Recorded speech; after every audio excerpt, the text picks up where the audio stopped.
عنوان خطبہ نماز پڑھنا کیسے ہے؟ اذان ثانی کا جو خطبہ ہوتا ہے، عربی والا خطبہ ہوتا ہے، اس وقت سنتیں جو ادا کرنی ہیں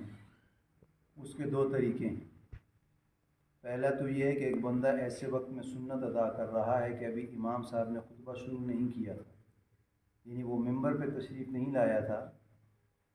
اور وہ سنتیں ادا کر رہے ہیں مقتدی۔ تو فقہا فرماتے ہیں کہ جب امام خطبے کے لیے ممبر پہ تشریف لے آیا،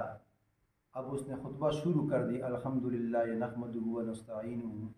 اس لیے کہ جب وہ سنتیں مسجد میں ادا کر رہا ہے تو اس کو آواز امام کی پہنچ رہی ہے۔ تو فقہا فرماتے ہیں کہ وہ قرت کو مختصر کر کے اپنی سنت کو پایا تکمیل تک پہنچا دے، یعنی جو 4 سنتیں موقدہ ادا کرنی ہیں، جمعے کی نماز کی پہلے سنتیں ہیں، 4 رکعت نماز سنت موقدہ، اس کو ادا کر رہا ہے۔ لیکن یہ وہ صورتحال ہے کہ امام کے خطبے سے پہلے اس نے نیت باندھ لی تھی، یعنی 1 رکعت ہو چکی ہے، یہ 2 رکعت ہو چکی ہے، یہ 1 رکعت مختصر پڑھ لی ہے، یہ مکمل پڑھ لی ہے، اور امام خطبے کے لیے کھڑا ہو گیا، نحمدہ و نستعین شروع کر دیا۔ اب اس کی 3 رکعتیں باقی ہیں، یہ 2 رکعتیں باقی ہیں۔ تو فقہا فرماتے ہیں کہ اب وہ قرت کو مختصر کر لے، یعنی جو نماز پڑھنی تھی اس میں انا اعطیناک الکوثر پڑھ لے، قل هو اللہ احد پڑھ لے، والعصر ان الانسان لفی خسر، یعنی اس جو باقی اس کی رکعتیں ہیں، جو 2 ہیں، یہ 3 ہیں، یہ 1 ہے، اس میں قرت کو مختصر کر کے تاکہ اس کی نماز مکمل ہو جائے۔ یہ پہلا مسئلہ ہے۔ اور دوسرا مسئلہ یہ ہے کہ جو آپ آج کل دیکھتے بھی ہیں کہ امام خطبے کے لیے کھڑا ہے اور باہر سے ایک بندہ آیا، اب خطبہ شروع ہے اور وہ نیت باندھ رہا ہے، یعنی اس کا مسئلہ اس کے ذہن میں یہ ہے کہ میں نے اگر 4 سنتیں ادا نہیں کی تو میں نے 2 رکعت نماز فرض پڑھنی ہے، تو یہ سنتیں ادا نہ ہوئیں تو فرض میں کوئی کمی واقع ہوگی۔ تو فقہا فرماتے ہیں کہ جب امام ثانی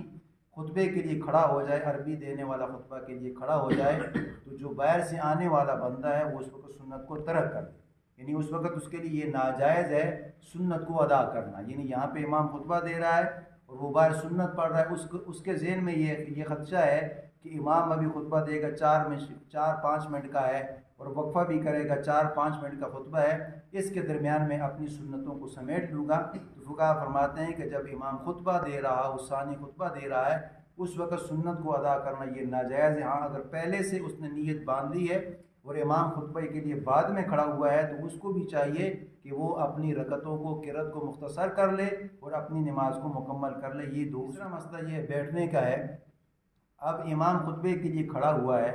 اور مساجد میں بعض حضرات آتے ہیں، وہ اپنی ٹانگوں کو پھیلا دیتے ہیں، یعنی قبلے کی طرف کر دیتے ہیں یا مغرب کی طرف کر دیتے ہیں یا مشرق کی طرف کر دیتے ہیں۔ تو ایک بندہ معذور ہے، اس کے لیے گنجائش ہے کہ وہ اپنے پاؤں کو پھیلا کے بیٹھ سکتا ہے، لیکن ایک بندہ معذور نہیں ہے، اس کو کچھ تکلیف بھی نہیں ہے، اگر وہ اس طرح پھیلا رہا ہے تو فقہا فرماتے ہیں کہ یہ اس کے لیے اس طرح بیٹھنا ناجائز ہے۔ مسئلہ یہ ہے کہ اپنے گھٹنوں کو کھڑا کر کے، یوں کھڑا کر لیے گھٹنے اور اپنے سر کو گھٹنوں پہ دے کے بیٹھ گیا، فقہا فرماتے ہیں کہ یہ بھی ناجائز ہے۔ جب وہ گھٹنے کے اوپر اس کا سر آئے گا تو فقہا فرماتے ہیں کہ نیند کا غالب ظن غلبہ ہے، یہ بیٹھنا اس کے لیے بھی ناجائز ہے، پہلی صورت میں بھی ناجائز ہے اور دوسری صورت میں بھی ناجائز ہے۔ ہاں اگر ایک بندے کو تکلیف ہے، معذوری ہے یا کسی وجہ سے، لیکن تھکاوٹ ایک بندے کو ہے، اگر تھکاوٹ کو دور کرنے کے لیے کر رہا ہے تو فقہا فرماتے ہیں کہ تھکاوٹ کو دور کرنے کے لیے نہیں ہے، بلکہ ہاں ایک عذر ہے، تکلیف ہے یا کچھ اور ہے، اس وجہ سے کر سکتا ہے۔ لیکن ایک بندہ ویسے ہی اگر اس طرح بیٹھا ہے، فقہا فرماتے ہیں کہ یہ اس کے لیے ناجائز ہے۔ یہ ہمارے جمعے کے آخری مسائل تھے۔